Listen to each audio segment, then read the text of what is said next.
be starting now.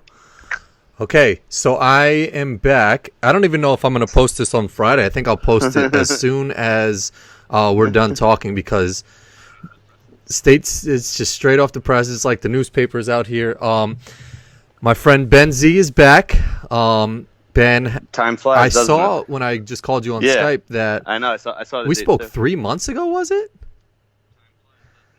That is wild, you've dude. Had a it kid feels like then, legit. So, like, my God, like a couple weeks ago we spoke, but yeah, I didn't even like. It doesn't even feel like we had a chat before my second daughter was here, and this is why we're talking a little bit late on Monday night here, because I was putting my first daughter down to bed, and it's tough, man. So I have to find a new day for these chats, maybe on the weekend or something. But I wanted to talk to you tonight because you have strong political opinions. You know, they're very well thought out, super educated, from people who watched labor our last chat. Labor obviously statistics. 3 months ago. Department of You Labor, worked Bureau of for Labor the Statistics. Bureau of Labor Statistics. Exactly. So we recently had a couple Facebook discussions. Some other people chimed in. I wanted to talk to you tonight specifically because tomorrow is make or break. Tomorrow, I feel like, is one of the biggest voting what else days is going on? I know Michigan's for Are our there Democratic more states? It's like another super candidates. Tuesday, or even more super. So I wanted to open it up to you. Yeah. Yep. So I know Michigan. That's the only one. 6 states tomorrow. I knew there were 6 states, but I just looked them up, so I'm not smart enough to know these. Hold on, wait. Yeah, Michigan, Let's North go Dakota, so Mississippi, Michigan, Idaho, just name Washington them off again. State, and Missouri. Missouri, Yep. Washington, Idaho. So there's Michigan, Missouri, North Dakota, Washington, interesting. Idaho. So we got some Michigan, some North Dakota, Middle America kind and of purple Mississippi. states. Got some southern states. Got obviously Michigan's a huge one, and a big one of the few big manufacturing cities. Sure. So here's my opening question to you, and I guess I just want to hear your thoughts a little bit. It's well known I'm a big Bernie guy. I love what he stands for. I'm very pro Bernie. I try to preach his teachings or whatever on Twitter and Facebook and when I can. But for some reason, he didn't have as good of showing last Tuesday, maybe 2 Tuesdays ago on Super Tuesday, and Biden had a great Tuesday. And the media obviously ran with it, and they had all positive coverage, and they spoke about him like he had won the night, which he did. But I don't think Bernie got enough credit. He won California and basically tied the delegates in Texas. So there's a lot of momentum going for Biden right now. And we'll get into this later. I'm actually going to read off the Facebook post that I put up, maybe the comment that you put on there. But I think a lot of people are still in Biden's corner, and I'm a little nervous for tomorrow, as Kyle is, as a lot of other people are. I don't know what his thing is. I don't know his policies. I don't know why people like him. I think he's losing it. So I'll just open the floor to you and let you talk about what you've seen last some of the stuff you did Super before Tuesday Super and maybe Tuesday, coming forward. I don't know so much about except the end results. But I mean, in terms of seeing him losing it, I mean, I wish I could disagree with you there. I mean, he's not the sharpest tool in the shed. I mean, neither is the guy he's going up against. So, not Sanders. Neither would be the guy he'd be going up against if he'd win the nomination. I mean, Trump's already talked about not necessarily even wanting to do debates. So, so in a normal election, I would say that's. I mean, obviously, it still matters. Yep. Obviously, it's very, of course, how smart and intelligent the president is. I think this would play out a little bit less, maybe, just because Trump seems to want to avoid debates. Certainly, if Bernie was the guy, he'd probably want to avoid. I mean, either way, like you see this guy Trump now on his rallies or something. I mean, I was watching John Oliver last week. I'm sure it was taken a little out of context. You see him hugging and kissing like a I don't know, like a flag. It's like I mean, this guy made it through the debates.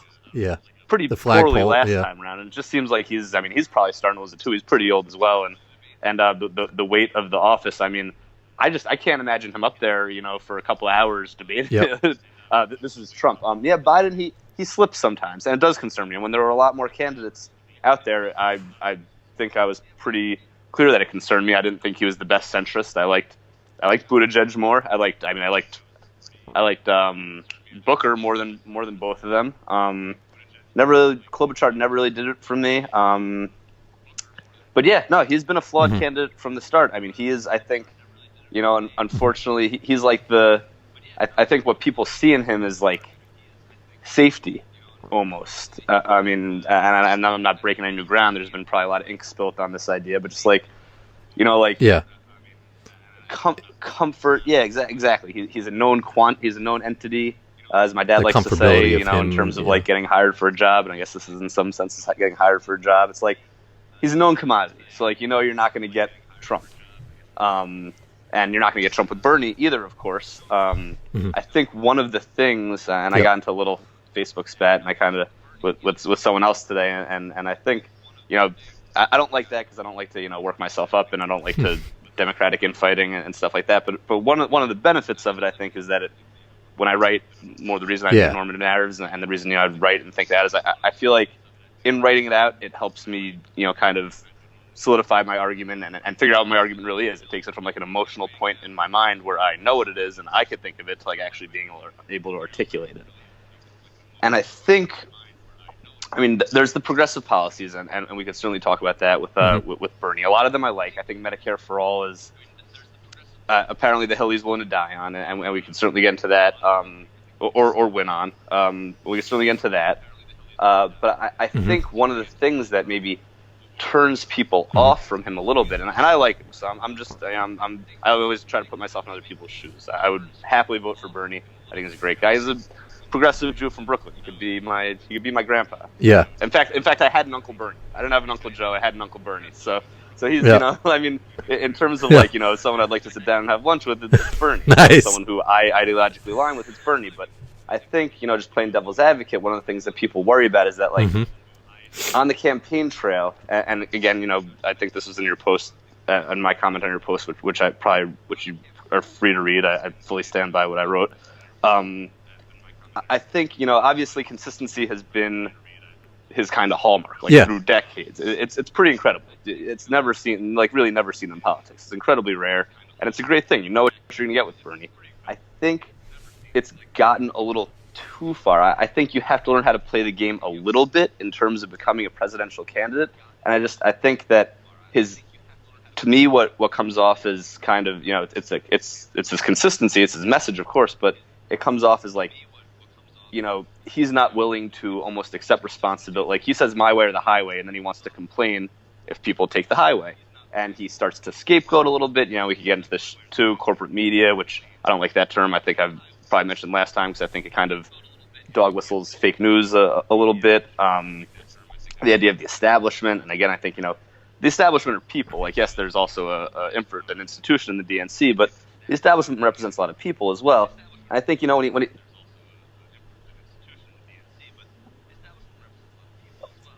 But wouldn't you agree that there is there's a certain bias but again, that they this might comes have an down interest what I was to saying sway a in certain your way post. if a candidate gets I think the bias elected? isn't a conspiracy like it was in 2016 necessarily. I think the bias is a response to two things: how serious this election is, because now we really know how bad Trump is, and we have to be very safe, and sometimes, or we have to be, we have to beat him. So sometimes that need makes people kind of want to hunker down and take the safer option, maybe.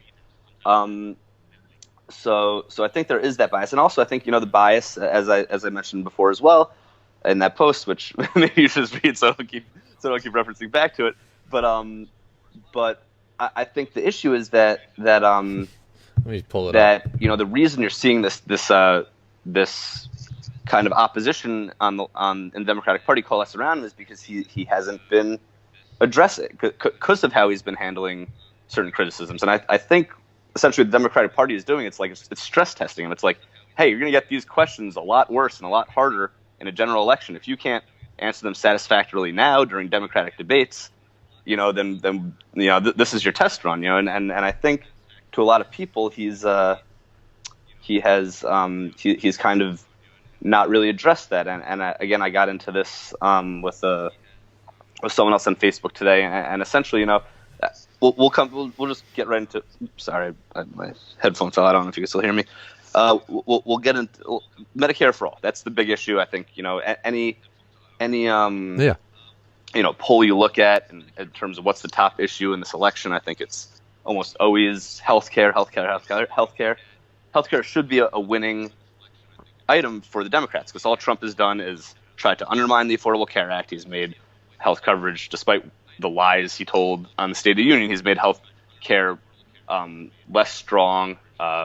He's undermined the Affordable Care Act at every possible chance he could. He's trying to destroy it through the Supreme Court still, because he couldn't do it legislatively because we got that great McCain vote that very historic, the thumbs down, very very memorable, the so I thumbs think down. the Democrats see this as something that should be a winning position. I think that a lot of people think when you turn it to Medicare for all, it takes a winning position, a very important winning position, and turns it into possibly a losing position. And I understand, I'm an economist. I understand Bernie's argument very clearly. I mean, the overall cost of Medicare for all is, of course, going to be lower than the private insurance. When you factor in what the taxpayer puts in, plus what they pay in premiums and deductibles, of course. I mean, you take out the profit incentive, you allow the government to negotiate No deductibles. drug prices directly. You allow them to use economies of scale to really make this thing. The administrative costs wouldn't be that much bigger than probably, honestly, at least on a per person basis, they wouldn't be nearly as high as running Medicare currently is, because you're just spreading that cost out amongst other people. So and yes, every other industrial country does it, like Bernie loves to say. It's absolutely true. So the economics of it works. I think the problem that you run into is not the economics of it; it's the political opposition that you're going to get from moderate Democrats, yes, but the moderate Democrats' opposition is, again, I think, mostly echoing what they think they're going to hear from the right in the general election. And I think that's why a very progressive version of the public option, like what Elizabeth Warren was proposing, has more appeal. And I saw a Kaiser Fund poll on this. It was the only poll I saw. Granted, Kaiser Fund is probably funded mostly by a health insurance company, so you got to take that as you take it. A little skewed, surely, but it showed public opinion being about 10 percentage points, more popular than.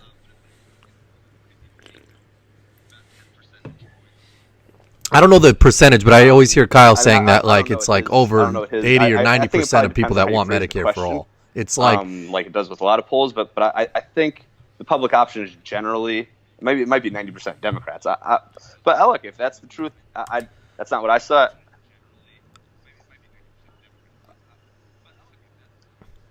I mean, you just see it like you were putting it to the test right now with this whole, and I wanted to ask you about the coronavirus thing, but it's like we're putting it to the test right now where you're seeing all these cases of people that need to get checked and tested. Right. And they're scared to go to the hospital because they're worried what the hospital bill is going to be. So it's like, this is our test right now, is like we're in this epidemic that's scary, and people are afraid to find out if they have this disease because they're worried what the hospital bill is going to be. So it's like, it's easy for people with money to say, like, and a great doctors, and they can afford everything, to say, I don't want to change my health care or anything like that. But everyone has to get checked right now, and they don't want to get stuck with this crazy bill. Option real quick.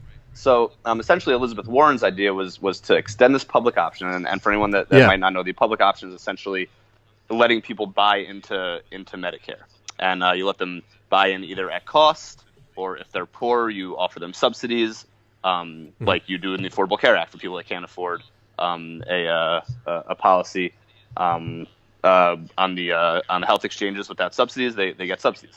So basically, Bernie's legitimate gripe with what a lot of Biden's plan as well, Buttigieg's plan as well. They were capping it, $750 billion, $1.5 trillion. When you cap it, then you're ultimately saying that only a certain number of people can buy into it because there's a cap on the spend. What Elizabeth Warren's plan was for the first 2 years to essentially, I think she might have even been automatically enrolling people. You had to opt out, or she's offering very generous subsidies, like something like, I'm just going to make this up, but something like 200 or 500% above the poverty line. So like you could be comfortably upper middle class and still essentially get a free public option.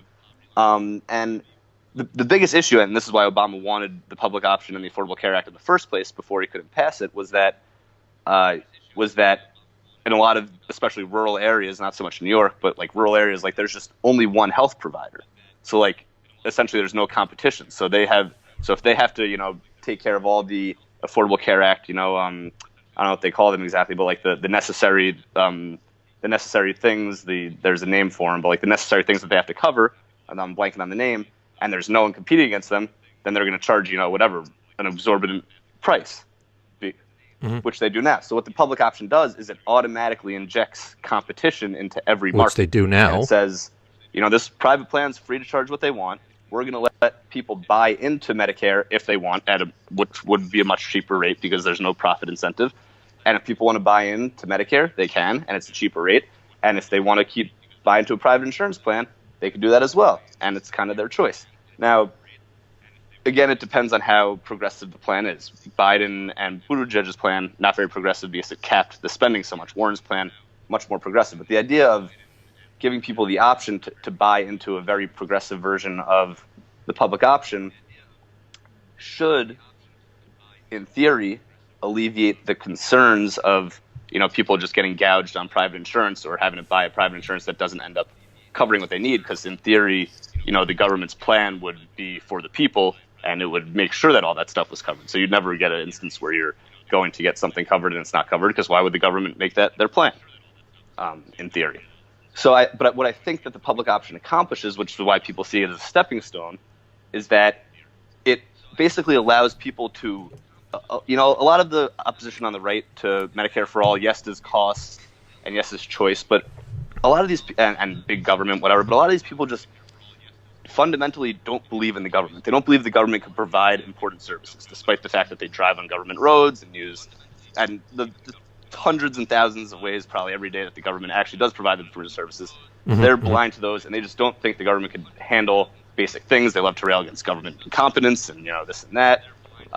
So they don't trust the government with something as important as healthcare. So for those people, the idea of the government running healthcare is very scary. It's just as scary as the idea of the government not running healthcare for someone on the left, for a private company to do it. So I think that this basic, and I think what you've seen, and I don't know, I know I read this in a Paul Krugman blog, and I believe it, and I'm sure the numbers do bear it out.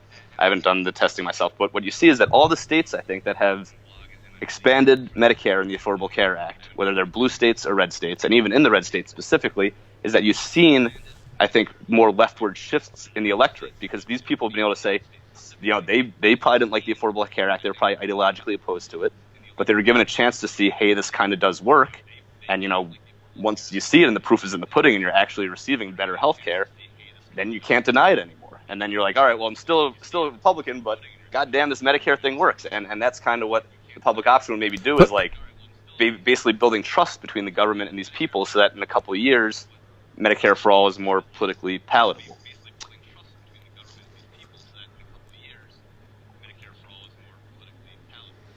I think that was the start with Obamacare, and I think it didn't start up well with this whole website crashing and people first, not being able to sign up. He wanted it, and he actually had to water it down to get moderate Democrats on board, which is why it seems so difficult, even if you got somehow a Democratic supermajority, to even pass Medicare for all. I mean, I know that was 10 years ago or whatever, so it's a different time, but I think that to me, somebody that believes in the economics of Medicare for all and thinks the politics of it will come around one way or another, hopefully.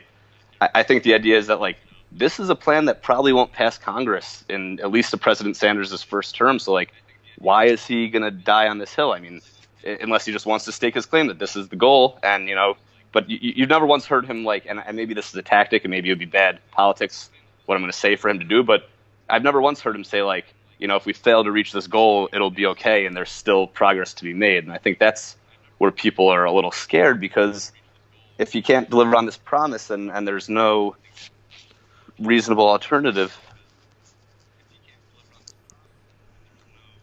Oh, I yeah. think the progress is in what he's doing already. I mean, like, he is the one who put this conversation onto the table. So, I mean, the fact that, like, he is so strongly for Medicare for Yeah. all has opened up the conversation between all the other candidates. You know, so it's like you have to be so strong leaning one way or the other and not waver on that, because that's ultimately how you're going to get your shit done. So, like, I don't respect Warren and all these other people for like trying to like have some watered down version of it, because it's like it's either going to pass or it's not going to pass. So why not try and pass the shit that actually gets Medicare for every single person and not overcomplicate it by like, oh, Ben, you can get it, but then Corin, sorry, it's tapped out. You can't get it now. And it's just like it just gets me more mad. No, I I agree. It's a basic the human whole right. situation when Basic we should human right, all, healthcare. it's just I basic. agree. I agree. I think one thing you have to people consider say is that it's a lot of the basic countries that fundamental pass right this sort to of have thing health care as a human just didn't being. have the medical industrial complex that we have right now. They passed it in, the 50s, 60s, 70s. It was a little easier back then. If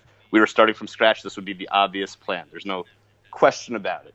But we're starting from now. We're starting from here. And yeah, I mean, look, I agree with you with healthcare being a fundamental right. And I think the issue is that it's not so binary. It's not either, Bernie wins and Medicare for all passes, or Bernie loses and Medicare for all doesn't pass. There is, or at least in theory, could be a third option if he was willing to be more flexible, which is that, we beat Trump, Bernie becomes the president, and we put ourselves on the path for Medicare for all. I mean, it's, we're talking about a fight that's been going on for probably over 100 years, probably since the New Deal, and maybe even longer. Like in the grand scheme of things, if it takes another 5 years of incremental improvement until a second Sanders presidency, like that's pretty good. It just doesn't seem viable to me in the current context to go from where we are now to straight Medicare for all. But I could be wrong. It's just certainly just my opinion.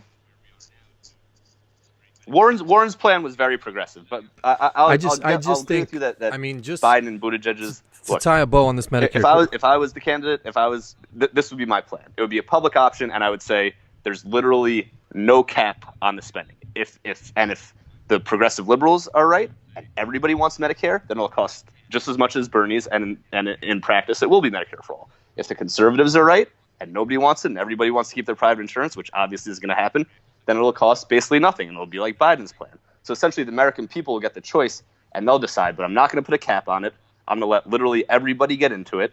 And that way, I think you don't have to call it Medicare for all. But then again, that's my plan, and I'm not a candidate, and nobody's proposing that plan. Warren came the closest to it.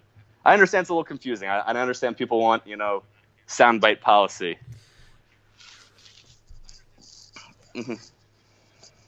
I mean, it's super confusing. Just like, and I don't know the ins and outs of it. I look at it as very, very, very top level, where it's just like, should everybody have should everybody have healthcare?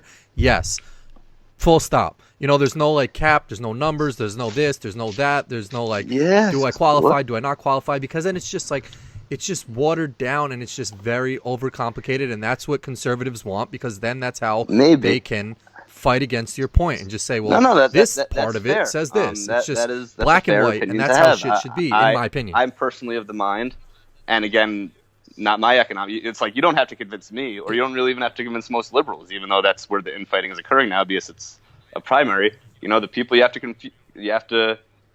to convince are these people that don't think the government can provide any services well, and are opposed to socialism. We could get into that in a moment as well. I did the air quotes. I hope you picked those up, because it's sad, but that's the way the debate has been framed, and so. And unfortunately, the electoral realities have made these people's votes in rural states and small areas. But let me just ask you to punch above their weight. So it's not only do we want them because we want to bring all these Americans on board, but there ends up being a instance that what are we going to win the popular vote by 5 million this time and still lose the electoral college? Like, it's not about being, not only is it not about being right, it's also not about being the most popular plan. Like, you could look at an opinion poll, and an opinion poll could say 60%. I mean, look at all these opinion polls that say 90% of America wants background checks, 99% of America wants background checks on gun purchases. It hasn't translated to law. So like a poll majority to translating into law that could pass Congress. And I know there's no NRA, but there is a very powerful health insurance lobby, probably many of them. It's tough. So that's why I understand that it's easier to argue it Hmm. as kind of a black or white thing, and in your opinion may very well be more right than mine. Medicare for all is actually the winning. It's the winning argument. It takes all the nuance out of it. It makes it this or that, and maybe that is what resonates more with the Hmm. American electorate. Maybe that's something they could understand better, and that is what gets people out and gets people excited.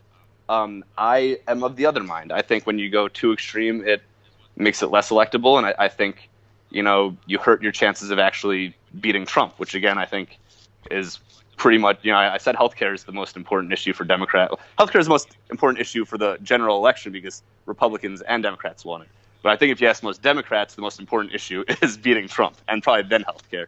So how do we get there? Yeah. Yeah. Which and that's why I think if Joe Biden is elected, I think it's another 4 years of Trump, and I've said this. I think the media, I think the New York Times, I think late night TV shows, I think they're all fine with it. I think they think Trump makes them feel bad as a person because he's racist, he's homophobic, he's all these things. So they're obviously against all those things. But in terms of putting money in their pockets for their jobs, they're fine with him being the president because it is good for them. Whereas like they don't necessarily care about the average Joe. They don't care about the people. They just want to see dollar signs. And I don't think I think Joe Biden loses to Donald Trump. I don't think he's got the substance to talk about policy issues like Bernie Sanders does. And I think it's a scary time right now. And like I said, I think tomorrow is going to be super important for people to get out and vote for Bernie Sanders. And I don't know. I'm curious to hear your thoughts because you tend to give people the benefit of the doubt a little bit more than I personally like to do. I think sometimes people are a little naive to what's happening in the media. So you put the word socialism in air quotes. I think that narrative got started because the media is scared of Bernie Sanders, the right wing and left wing, and they do these scare tactic things because they're afraid of change. And you see this with a lot of the candidates. You just saw it with Booker today, and it frustrated me. I don't know that word. He endorses Joe Biden, but when they're on the debate stage, he's criticizing him for having cognitive decline or something like that. So it's like Elizabeth Warren, she hasn't given her endorsement yet. Why?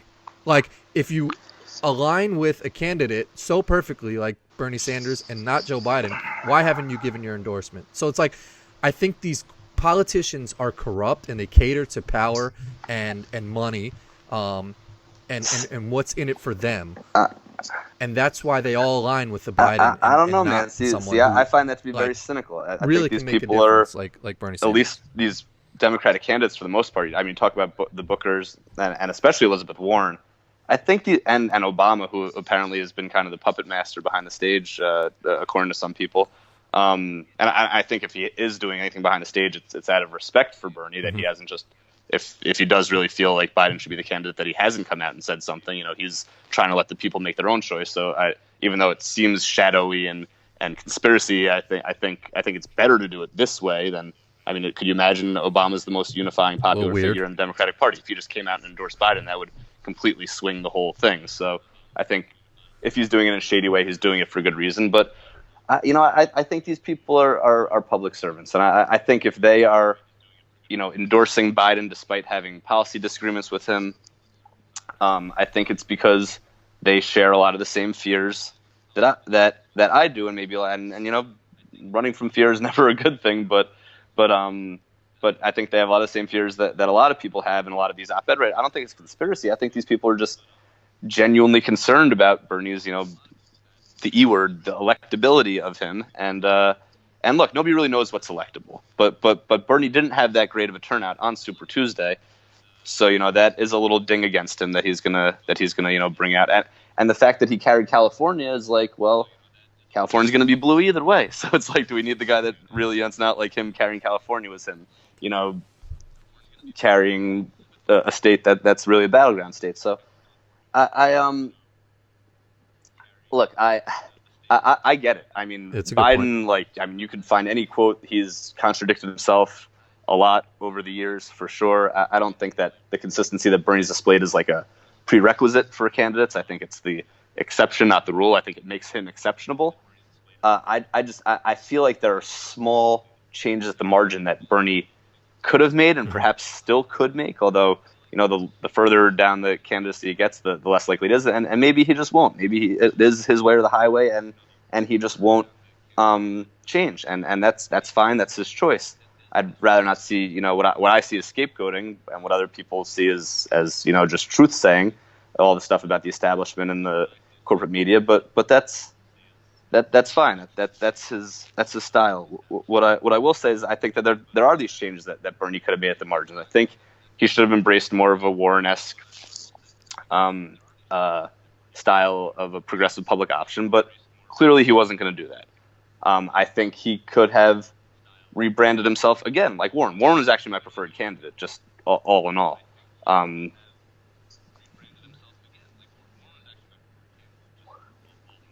Now let me just ask you there. If you think she really cares about her policies and all the stuff that she preached on the trail, like why don't you personally think she's endorsed Bernie? It's really hurting him right now. Not that he needs her endorsement and stuff like that, but like it just makes me think that she didn't really give a shit about what she preached if she's not backing a guy that who it has to do practically with, was the same candidate as her. Concerns of electability. I mean, there's nothing in Warren's resume. Yeah, no. I don't take it personally. So she rather go silent, and I'm not like coming at you. Don't think that I'm coming. Like,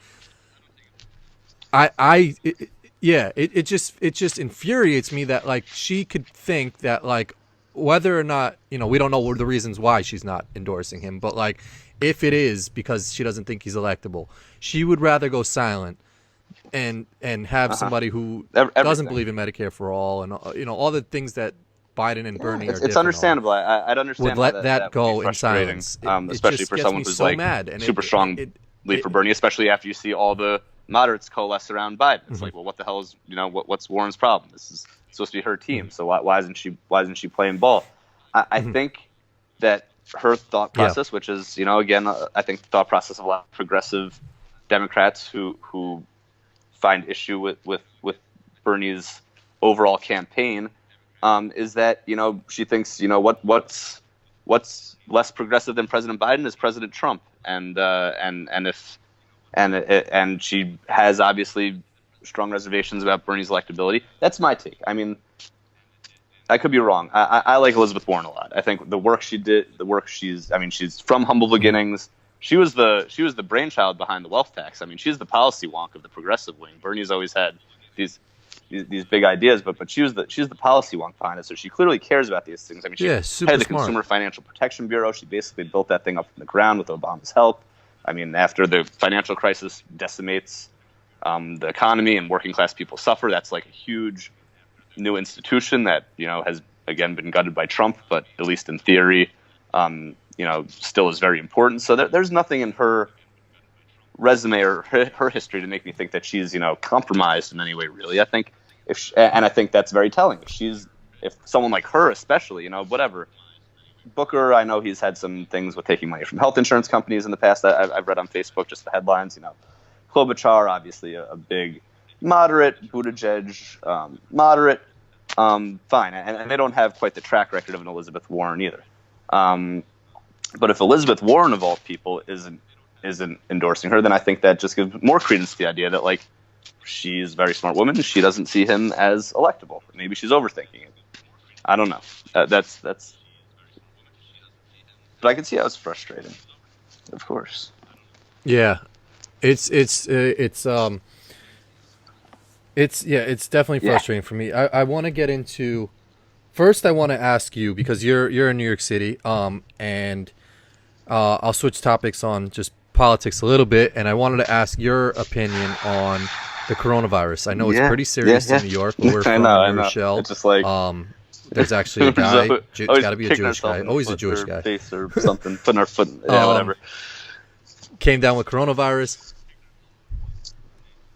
Exactly. So, we all hear about it on the news. It's obviously getting worse. There's more cases. Elderly people, I think, are more prone to dying from it. What's the mood like in New York City? What are your thoughts about coronavirus? Has it affected you in any way? With just like, I mean, it's funny. like I touch you, my face. like I've probably your done it a bunch daily of times now. I'm terrible. Subways or whatever. My face. What's your take on should I it? even pick my nose? And it's probably gonna kill me now. I mean, my God. Oh yeah, same. But yeah. People in New York are definitely. I mean, nobody ever looks happy on the subway, but nowadays it's like a a capital offense if you cough or sneeze on a subway. Like, my God, the people are gonna throw you off. People will kick you off. I have gotten better at washing my hands, using hand sanitizer. It's scary. It's scary because it's invisible. It's scary because there's this long incubation period. So people could be carrying it, not knowing it, and spreading it. It's just scary. I mean, I can't remember anything like this. Even, I mean, maybe it's because we were younger, but SARS, I don't think was ever this scary in America or swine flu or anything like that. So it's scary. And I think part of that scariness is the lack of trust in top leadership, the Trump administration, for sure. I mean, again, I started watching John Oliver again, and 2 weeks ago he's doing this thing, and he shows the press conference of when Trump's appointing Mike Pence as the kind of czar of coronavirus or whatever, and then like Trump's Health and Human Services Secretary Azar gets on the stage, and he's like, well, no, actually, I'm heading it, but I'm glad to have Pence on board, and it pans out to Trump, and like, he's the leader, he should be saying, no, it's Pence, or no, it's you. And instead, he just walks off the stage. And it's like, my God, like, you're supposed to be like, you're supposed to be like a source of calm and for the people. And instead, you're just like completely abdicating responsibility. Of course, he's always railed against experts. Now he's undermining experts. He's basically giving out false information about when vaccines will be ready and how serious this is. I mean, this is crazy stuff. He's railing against the Democrats and the media for hyping this up. He's saying it's an attempt to undermine his presidency. I mean, my God, what the hell is wrong with this guy? It's sick. It's sick. People are scared, and he is making it much, much worse. He did do... Yeah. Go ahead. And I work for the guy ultimately. I work in the Department of Labor. And that's what I wanted to ask too. Is like everyone's got to work from home. Like, I'm waiting for him to make that decision. I don't trust this guy. Like, not at all. I mean, that's a unique thing to me, of course, but still, yeah, America's looking at him for guidance, and nobody. I know. Trusts him. I don't even know if his supporters really trust him. I did see a headline about like how scared you are of the coronavirus depends on your political affiliation. I'm like, my God, we've gotten to that point. I didn't read the article even, but anyway, sorry, I didn't mean to cut you off. No, it's true. No. You make all great points, and I mean, like, I think we're only at the tip, like the top of it. Mm-hmm. I don't even think we've gotten. I think schools are starting. Mm-hmm. Schools are obviously starting to close. Scarsdale is a school that right by where we're from. They closed until the 18th. I think it's going to start trickling down where a lot more other schools are going to get closed once this virus really starts spreading a little more. I think it's serious. I think also the media does a good job. They put fear into people where you have to go out and buy more things. And you see this with hurricanes, and you see this with all this other stuff where it's I don't know if it's like a attempt altogether to get people to go out and spend money and dump more money into the economy. I don't know. It doesn't translate to the stock exchange because obviously like everything's going down there. Yes. I think it's scary, but I think we can't not like just go about our daily lives. You got to continue to wash your hands until we hear all all this stuff until that we hear you like normally this is really do. Ballooned and like just be more stay cautious home and we're now. quarantining certain regions. And again, that's the scary part is like, who are we waiting to tell us that? This administration that wants to pretend it's not that bad. So it's like, it's like this thing where like I want to go about my daily life because I want to do that, and I want to trust that if it gets to the point where I can't do that anymore, someone's going to tell me that.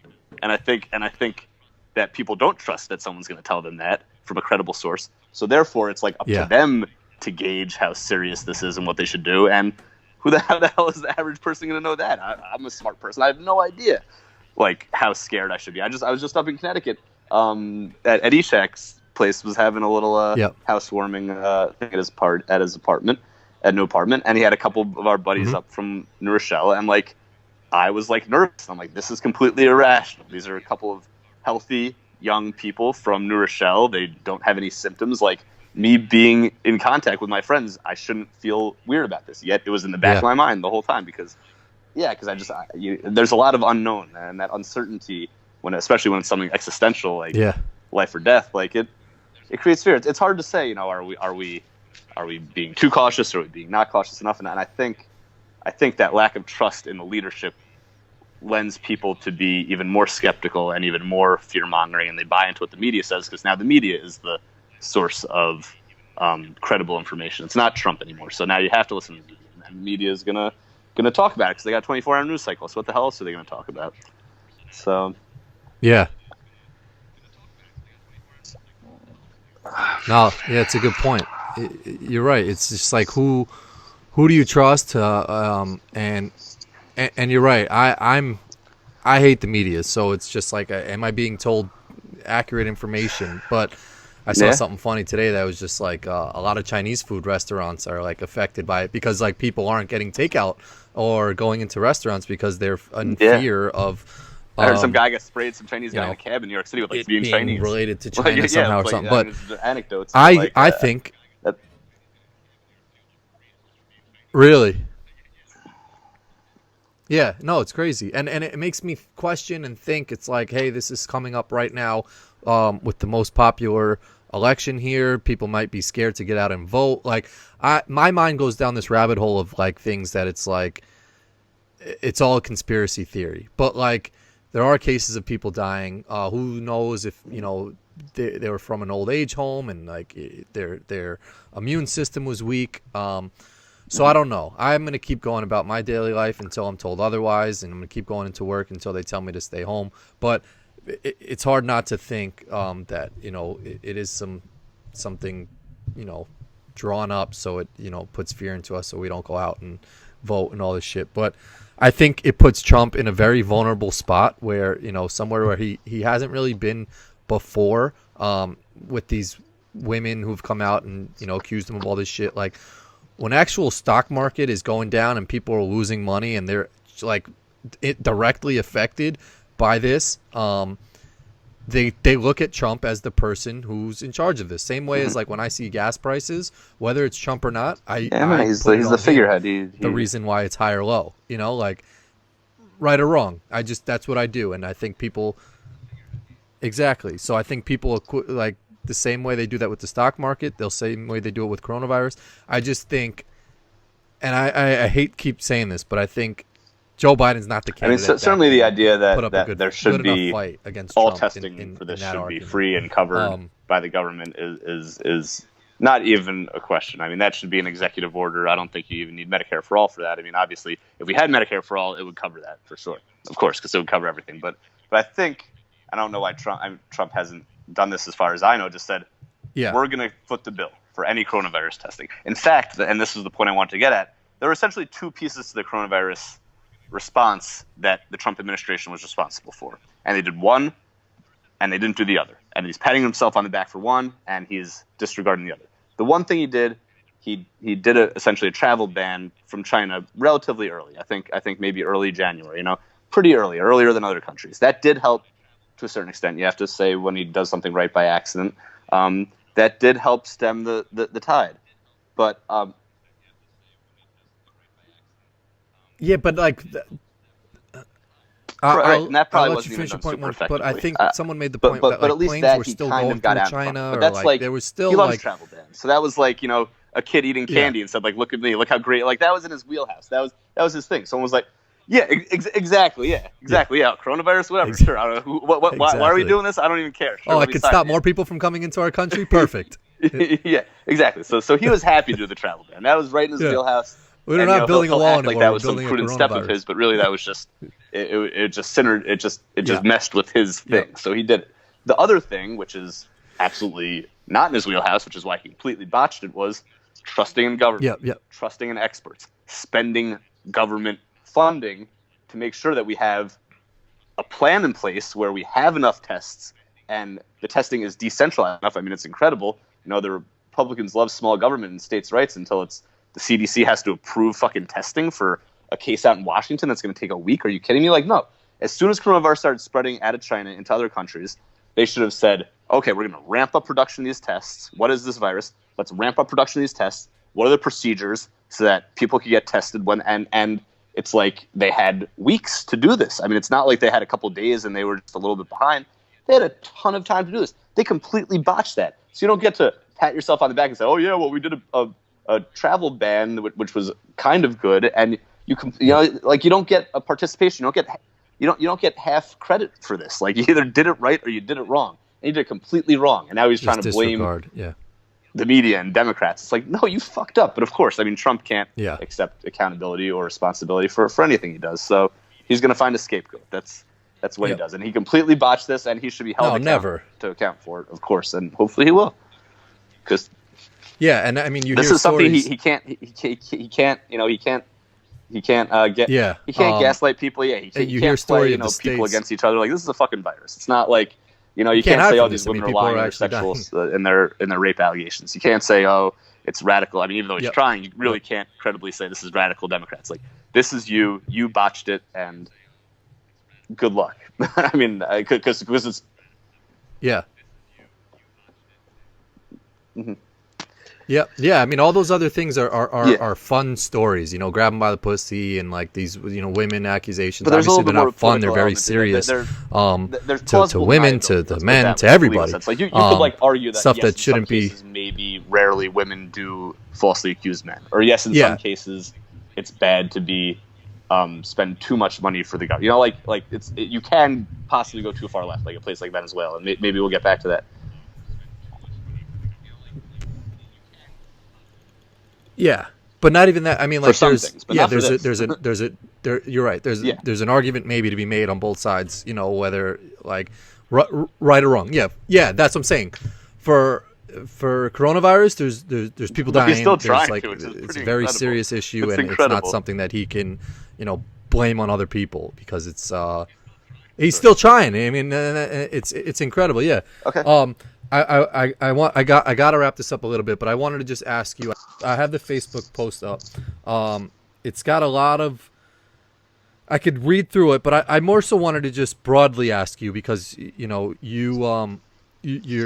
great at putting a lot of meat and potatoes in your answers and getting into good debates with people. Do you find when you have these conversations with people on Facebook, and I put in my comment, like, Ben, you write so much damn shit in there that I have to read through everything and answer everything. Do you find you have good conversations back and forth with people? I've seen you comment in Kyle's sections a couple times and had some conversations with people. I find are people reading everything you put basis. And actually, I got in a tiff with someone on maybe Facebook, listening to a what Bernie you're saying. supporter today, and she didn't like my tone, and we've gotten to. So it really. I'm actually gonna kind of came to a resolution to try. I just don't like Facebook being used as like an echo chamber, so to speak. But it's not my job to make it not that. If people want to use it that way, so like someone like you, I know I can come to. I respect you. We'll have a conversation. Maybe it'll come into this forum, which is I think I have to know when and who it's appropriate to do it with, because some people don't want to do that, and that's their right, and they're just going to get upset about it. But I mean, look, would it be better for me to see people in person and talk with them in person? Yes, but I mean, it's not realistic. People are spread out all over the place. So I'm just trying to, there's a reason that, Russia uses Facebook and politicians use Facebook. Like, it's a big political forum. So I'm not a public figure. People maybe don't take me seriously, or they're annoyed when I type a lot. I don't know, but I'm gonna try to lead by example. I'm gonna try to do what I could do, and I think reasoned debate is important, and I worry especially when I see all the Democratic infighting, because I think ultimately, I know it's kind of sounds like a cop out maybe to say during an active primary, but I think I have no qualms about this. I'm voting for Bernie. I'm voting for Biden. I have no problem. I'm able to see the kind of the strengths and the weaknesses of both candidates, and I think that no matter what, they're both so much better than Trump. And also, I talked about this guy Paul Krugman in our last interview. He's a New York Times op-ed writer, and he essentially wrote a piece, and he tends to distill my ideas very well. He's a great New York Times op-ed writer, and his piece was essentially that, saying that whoever wins the presidency if it's a Democrat, like their ability to influence policy is going to be somewhat limited. Like as I was saying, I don't think Bernie would be able to pass Medicare for all. I think Congress would. I think a Democratic Congress would pull Bernie right. I think a Democratic Congress would pull Biden left. So ultimately, it's and this is a very cynical thing to say. The president's platform is limited in its ability because just the structure of our government, Congress is the one that ends up passing all of the most meaningful laws. So in that regard, but when you get someone like Trump who doesn't respect Congress, I mean, he's taking emergency funding out of the military to use it to spend on a wall. He's pulling us out of all sorts of accords. I mean, he's completely destroying all of our norms. That's when the presidency rears its power, when you have a power-hungry person like Trump. So that's kind of why I think that the number one goal is just to beat him, and I think who beats him is kind of almost secondary. Which again, for people that have been following a Democratic nomination process for the last year plus, as I have, kind of leaves a sour taste in their mouth. They're just like, "Why the fuck were we following this?" And it is important, and there are important debates to be had on the stage, and I think they've been had. I think, and it'll be interesting to see what happens in this next debate when it's just Biden and Bernie. I think people have complained that they haven't heard a lot of Biden's platform, and he won't be able to hide from that when he's only one of two candidates on the stage. So I think it's a very fair criticism. I think essentially Biden would be like a kind of a status quo kind of guy. He'd probably be a one-term president, just kind of get Trump out of there and kind of reset. And I think he would facilitate. He certainly wouldn't veto any progressive bills. So if he became president, he'd essentially probably let Congress determine the direction, assuming that there was a Democratic majority in the House at least. Kind of let Congress determine the agenda, which is not super exciting. I certainly understand that might not get a lot of people out. Bernie would likely have higher voter turnout. The question ends up being, where would he have higher voter turnout? Like as I said before, would he help us win the popular vote by 5 million this time and still lose the Electoral College, or would he have broad enough appeal in California, these rural purple areas to also get them out? Because he is a populist, and his ideas do transcend political parties. I'm not going to sit here and say like only super progressive left-wing people. There are a lot of working class. Yeah, absolutely. So as I said, I'm able to see his strengths. Both candidates, I'm able Trump to see their people that strengths might, and their weaknesses, and yeah, I mean, I know it's like frustrating to speak with me about this because it's kind of like a cop out, take both sides answers, but it comes from not I guess all I can say in my defense is that it doesn't come from a place of intellectual laziness. It's not that I haven't looked at both of their platforms and scrutinized them and thought which one I liked more. Yeah, to a certain extent. I wanted to read something. This is from Eckhart Tolle. It comes from the Power Buddhist Now. in It's you. a very popular kind of self-help book. It was a New York Times bestseller, over 3 million copies sold, and this was, who the hell knows? And he says something to the extent of he's talking about like what people identify like their whole being with an argument, which I think happens a lot in politics, because politics is a huge proxy for a lot of important things, like how you feel about your worldview and what you want to see for society. So he says, for example, even such a seemingly trivial and, quote, normal thing as the compulsive need to be right in an argument and make the other person wrong, defending the mental position with which you have identified. So you've essentially made your identity, I'm a Bernie guy, I'm a Biden guy, I'm a progressive, I'm a moderate, is due to a fear of death. And fear of death is a little extreme, but essentially he's saying like fear of losing your identity, which he gets to. If you identify with a mental position, so if I'm only a Bernie bro, I'm only a moderate. If you identify with a mental position, then if you're wrong, your mind-based sense of self is seriously threatened with annihilation. So as the ego cannot afford to be wrong, because if you're wrong, it's an existential threat, it can't afford to be wrong. To be wrong is to die. Wars have been fought over this, and countless relationships have broken down. All that's to say is that when you like, I mean, I know you're a big Bernie supporter, but I also know you're a huge Knicks fan, you're a loving father, you're a good person, you have lots of other interests. So I think and not everyone has quite as vibrant of a life as you. Some people, this is literally all they have. So when somebody attacks a Bernie position, for instance, they see it as a personal attack. And since since they classify so much of their identity is wrapped up in being a Bernie guy, when some attacks Bernie, they're attacking themselves, and they're attacking their legitimacy and their intellect and really their whole being. So I think that has started to run rampant in our politics. Yeah. And I don't have a solution for it. I think, but yeah, it's like when you make that too much of who you are, and yeah, it has to do with the media and the 24-hour news cycle and the fact that we've been following this candidate, that we've been following this nomination process for a year and a half now. I mean, or at least it will be a year and a half by the time it's all said and done. Is that people get really, really tied up in this? I mean, I'm a huge political guy too, and yeah. Well, I just think I have to wrap it up, but I think, and those are great points. I appreciate you reading that, because you're right. I think we've always been taught, just to this ego inside of us, and I think where we're at politically is you're on a team, and we're always taught to win, and it's like me personally, obviously winning is everybody wants to win, but I play basketball Wednesday mornings, and it's like guys get upset when we lose, and I'm like, dude, like we got a good workout, it's fun, I don't care that we lost. I had a good time. We bonded. Stakes are so high. Stakes are so I high. think you're right. Politics is so divisive because it's so important. Like the stakes are so high, so people do get super defensive about things. Where I'll be the first person to say I need to be a little bit better with my compassion in the political realm, where I need to understand. Okay, Biden's not the guy that I like, but like it pulls us this way a little bit more. It's just and I think a lot more people need to be more understanding in that sense, and be open I appreciate you saying that, and someone else in their party. Let me read that, and I think maybe a nice place to leave off if we're wrapping up is this idea of like, maybe to get to that point, it helps. And I know, again, this sounds like a cop out, and it's not what people want to hear in a primary season. But that Krugman article that essentially was saying that, like, really, regardless of who the president is, if they become a Democrat, like, they're going to have and I'll try to find that article, maybe share it on the link or whatever. In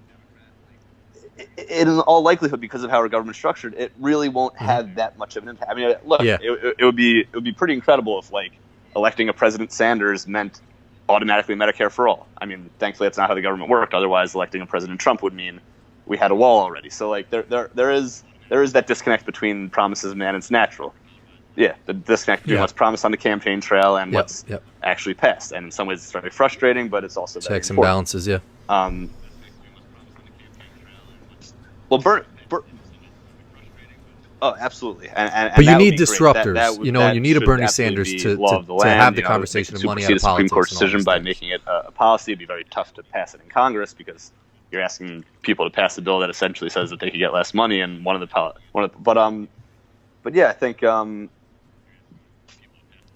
that I kind of lost my train of thought. What were we getting on about?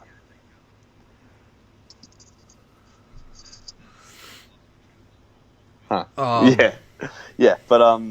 But essentially that it's Congress that will pass the laws, and it's not what you want to hear, especially because we're trying to get excited for candidates and increase voter turnout. So it kind of maybe makes things, but I think it's also true, and I think, I mean, you even see it. I mean, who knows what will happen when it comes down to it, but I think Bernie has said pretty consistently that whoever the candidate is, people should get in line with it, and I think he'll continue with that, and I think Biden would say the same thing if Bernie wins the nomination, and I just think I just hope whoever goes into assuming no one has a majority, which maybe they will at this point because not that many delegates were assigned before everyone else dropped out. But if there is no majority, I hope we can avoid a brokered convention. I just hope it's whoever has the most delegates going into the convention just gets the nomination, and it's not some sort of like backroom deal, because I don't think that the party could handle that right now. I think that would be incredibly divisive, and I think that would be regardless of I'm for Biden, I'm for Bernie, I like them both. I think the most damaging thing to the Democratic Party isn't one of those two getting the candidacy. I think it's one of those two having the delegate majority and not getting the candidacy. I think that is the worst case. Yeah, I mean that's what's interesting about the Democrats and Republicans. Is like Republicans, you got the most delegates, you're the candidate, you're the nominee. Democratic Party, there's whatever it was, the first page and the second page. But Ben, I gotta go. I appreciate you a lot. Thank you so much for doing this. Thank you for staying up late and doing it. We'll definitely chat again because there's more politics to come. There's more conversations to be All right. had. Well, hey, Corin, And I feels respect your mutual. opinions Always a lot. pleasure to And be I on here. appreciate And you. you just let me know. There'll be Opening plenty my of eyes to some opportunities in things the as near well. future. So we'll do it. All right. Take care, buddy. Definitely. All right, Ben. Thanks, dude. I'll talk to you soon. Later.